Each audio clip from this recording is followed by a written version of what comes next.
Cholecha Jatra, meaning Goat Jatra, Thaiba. Thaiba, situated 5 kilometers south of Patan in Lalitpur district, along the route to Godavari, holds a rich historical significance.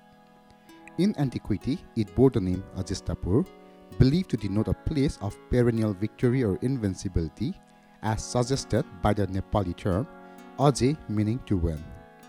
The village boasts a predominantly Newar population and is accessible via ascending paths from various directions. In vernacular of the Newars, elevated terrain is termed Thaiba, derived from Tha signifying tall and Ba denoting bhumi or ground, gradually evolving into Thaiba over time.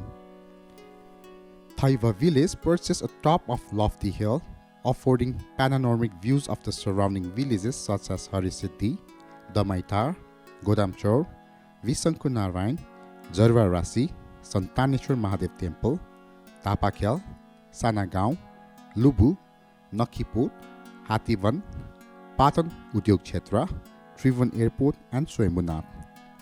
Prominent landmarks like the Sivapuri Hill and Ranivan are also visible from this vantage point.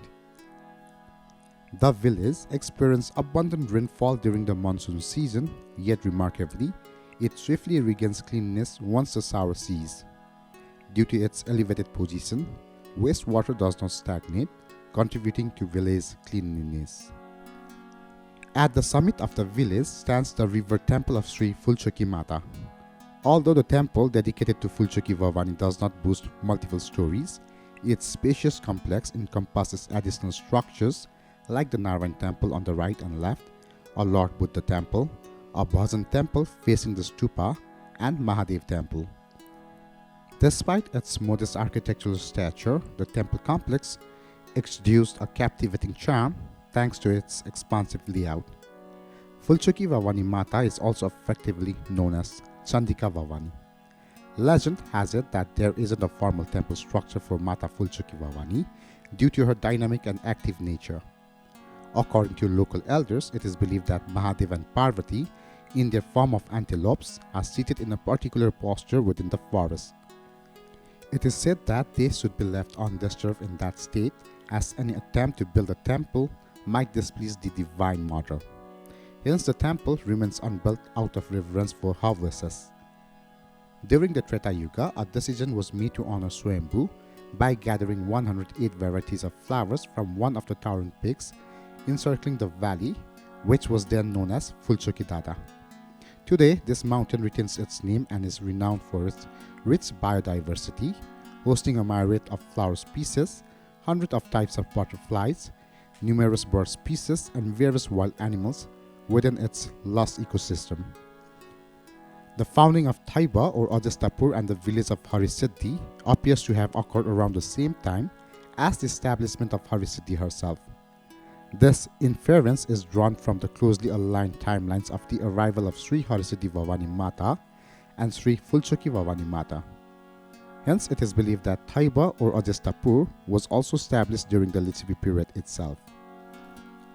Before Sri Harisiddhi Bhavani was brought to this location by a tantric, a significant event unfolded. It is said that while all the celestial beings were engrossed in a divine dance at the Phulchoki lake of Mata Bhavani, Sri Aradhya Mahadev expressed a deep longing to witness the spectacle alongside Parvati.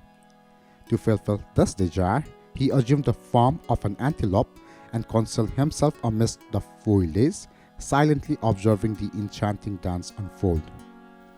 Another significant aspect to clarify in this context is the precedence of Sri Harisiddhi Bhavani's arrival in Ajistapur. It appears that she initially resided in Ajistapur when brought by the tantric from Phulchoki. The presence of Harisiddhi and the Harisiddhi village itself suggests its antiquity in this region. The nomenclature is indicative of its historical depth, Harisiddhi being referred to as Jestapur, while Thaiba is named Ajistapur, and the association of Jesta with Harisiddhi. It is believed that Harisiddhi Bhavani was initially established in an open area called Neem within the same village.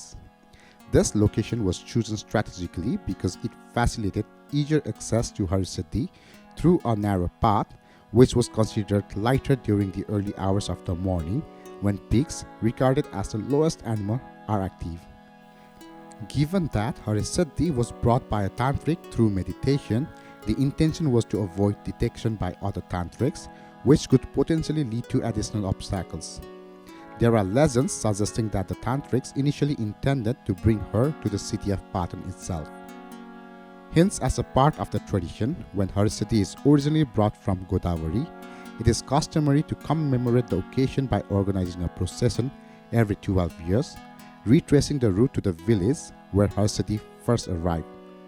Upon the arrival of the devotees of Harisiddhi Bhavani in Taiba, it has been a long-standing tradition to accord them a warm welcome, typically commencing with the sacrifice of a goat. The leaders of the Taiba, representing the lineage of ancestor of Ananda Shrestha, residing in Kuathanani, are now referred to as Sau Khalak of Taiba. Additionally, upon reaching the central gathering place of the village for dancing and singing, known as Dabali, it is customary to welcome esteemed guests from the village with similar rituals involving sacrifice of goats. Before or at the onset of the Malla period, two friends named Gulku Aju, raised and educated in the household of Thaku Gyaun Juju Rajopadhyay Baji, and Pakacha, whose origins remains elusive, used to venture into the Godavari Fulchoki forest to gather firewood. One day, while on their usual quest for firewood, they were captivated by the enchanting melody of a music resonating through the forest. Astonished by the unexpected musical performance in such a secluded locale, they abandoned their tasks and followed the sound to its source. What they encountered left them utterly bewildered. Amidst the dense foliage, they beheld goddesses adorned in resplendent attire gracefully dancing to the accompaniment of the music. Perplexed by the surreal sight before them, they questioned whether these figures were mere mortals or divine beings. Concealed in the underbrush, they observed in silence as the goddesses, clad in vibrant hues, swayed in harmony to the rhythm of the music. The spectacle was nothing short of mesmerizing, holding them spellbound until dusk fell unnoticed. As the dance concluded and the goddesses vanished from the sight, the two friends were left in a state of profound astonishment.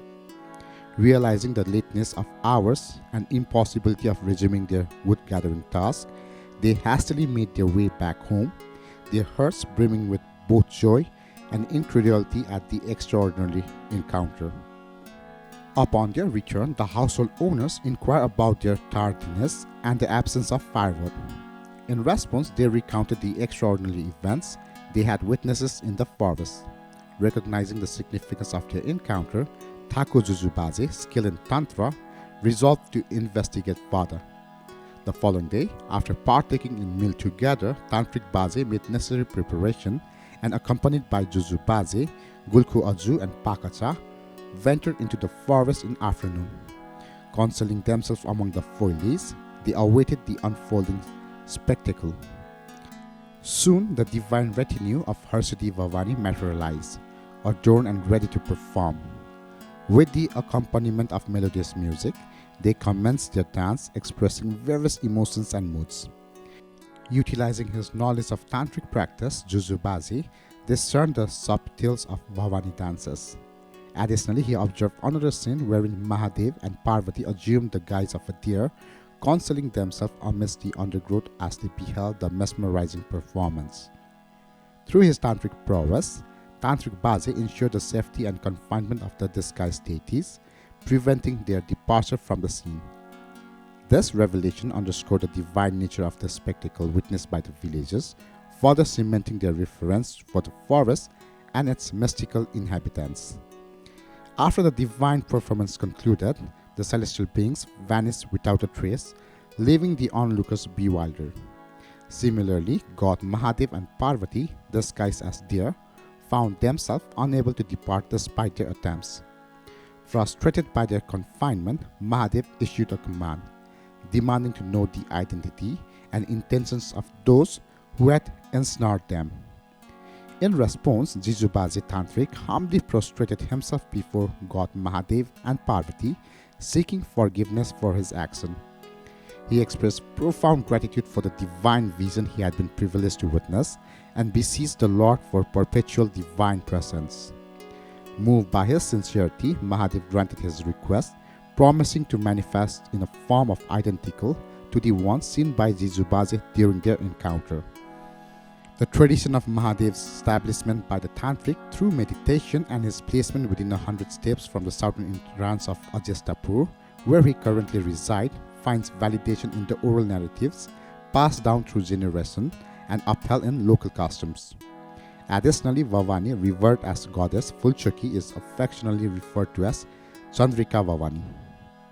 Upon Mahadev's relocation from Fulchaki to Thaipa, a ceremonial rite is observed commencing 4 days prior to the Fulchaki Mai festival, which falls on the eve of Phagun Purnima. Priest from Pasupati Gorakhnath Mrigastali oversees this ritual, spanning 4 days. Each day of worship necessitates the sacrifice of a goat, contributed by Chakra Guthi and the villagers alike. Following the completion of all the rituals, it was customary to distribute prasad to the Guthias and Nauthari Valatmi Guthias, and later to the Pradhan Pancha after the introduction of the Panchayati system. This prasad is traditionally referred to as Lotamari. 4 days prior to the Jatra, preparation commences in the village temples. A red holy cloth is wrapped over the temple and lights are lit, symbolizing the invitation extended to Mother Bhavani. From that day onward, practical matters in the village such as marriage and different rituals including death rituals are put on hold. Once the Jatra concludes, all villagers gather their belongings and proceed to Fulchaki Hill, offering them to Fulchaki Bhavani. On the second day, known as Parewa, Guthias and villagers alike engage in continuous Avir or color festivities throughout the night. On the third day, known as Dritiya, the playful nature of Sri Fulchaki's Bhavani, Mata, also known as Chandrika Bhavani, is exhibited. Departing from her usual seated position within the temple, she ascends onto the chariot placed in the village square. From there, she embarks on a lively procession around the village, receiving worship and greeting from the villagers. Mahadev Cholecha Jatra is placed in front, with Parvati, Sri Fulchaki Bhavani, sitting behind him, enjoying the melodious tunes of the music. As the festivities unfold, Parvati expresses her desire to remain by Mahadev's side and never leave her alone. However, when Mahadev remained firm, Parvati resorted to deception. She pretended to agree to Mahadev's wish and began her journey towards the south entrance, where Mahadev had first entered the village. Along the way, she encounters scenes of fleet and indecency, and upon attempting to exit through the north main gate, she encountered low-caste butchers wielding bamboo sticks. Claiming to have stumbled and lost her way, Parvati returned to Mahadev. To welcome Mahadev back into the village, Parvati constructed a welcoming pavilion along the route adorned with flowers, scriptures, panchamrit, fruits, and other offerings. This marked the completion of their journey. Since then, the Trelavu festival has been celebrated annually on the day of Phagu Purnima in Thaiva village. The following day, the vibrant red vermilion Jatra takes place, and on the third day, the statue of Lord Mahadev in the form of an antelope is adorned. Each year, green grass from Fulchaki Hill is brought to the village in grand procession, carried by individuals on a chariot adorned with branches of kanka, maintaining the age-old tradition. On the same day, a joyful procession featuring Vishnu Devi, Bhagwati and Narayan on a chariot is also part of the tradition, adding to these festivities. This journey finds its root in the Swastani story, with the Slesmantak forest in Fulchaki serving as its backdrop. Legend has it that while Mother Parvati was engaged in a divine dance within the forest, Lord Mahadev assumed the form of Cholecha or a black goat to observe her closely.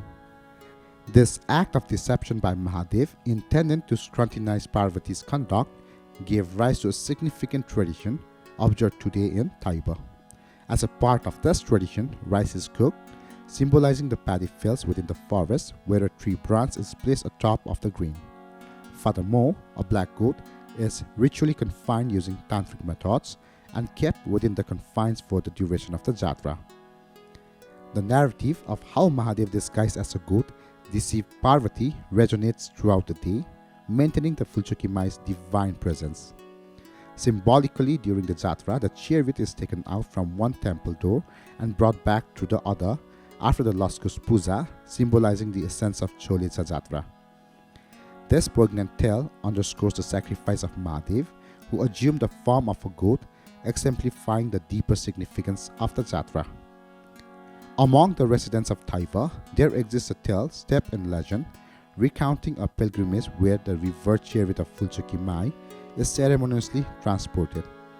According to this narrative, Mahadev, embodied in the form of a black goat, is said to depart from this pilgrimage and make his way to Fulchaki. Preceding this sacred journey, there is a customary rituals known as Shama Puja, conducted 4 days prior to the Jatra. During this puja, a committee comprising 9 respected individuals performs the rites. As a part of the tradition observed during the worship at Fulchaki of Godavari, Mahadev, symbolized by the black goat, is ritually sacrificed using tantric methods.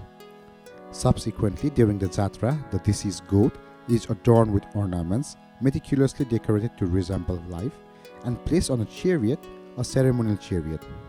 This chariot bearing the adorned goat is then paraded around the city, marking a significant aspect of the Jatra festivities. During the procession of Goddess Fulchaki Mai's chariot, accompanied by traditional Newari musical instruments, a significant event occurs where Fulchaki Mai's chariot is obstructed by Vishnu Devi's chariot. Local beliefs attribute this festival to the breaking of obstacles in the country, the prevention of disease, and the ushering of prosperity for all. Upon the culmination of the Jatra, there is a customary pilgrimage to Fulchaki Mai at Fulchaki Hill of Godavari, where all the residents of Taiva, along with other visitors, seek forgiveness for any transgressions committed during the festivities. Another narrative recounts Mahadev assuming the guise of a deer. Members of Jalchapaguti, along with the Karki group and priests, engage in clandestine ritual involving tantric practice and mantras to transform Mahadev into the form of a deer. They adorn the surrounding to resemble a forest scene, collect trees, branches, and prepare offerings like rice in a large copper pots. The idol of Mahadev in a deer form is concealed beneath a tree in the forest, echoing the tale of Sri Swastani Mata, where Mother Parvati disguised herself as a deer to search for Lord Mahadev. In a subsequent ritual, Mahadev, disguised as an animal, is subjected to a tantric rites by priests and Guti members in an endeavor to restore him to his original form. During the ceremony, the village lamps are extinguished, only to be relit after the conclusion of the tantric rituals. Despite their efforts, Mahadev mysteriously vanished in his animal form, a tradition that persists to this day, signifying the end of the Jatra once all rituals are completed. Thank you.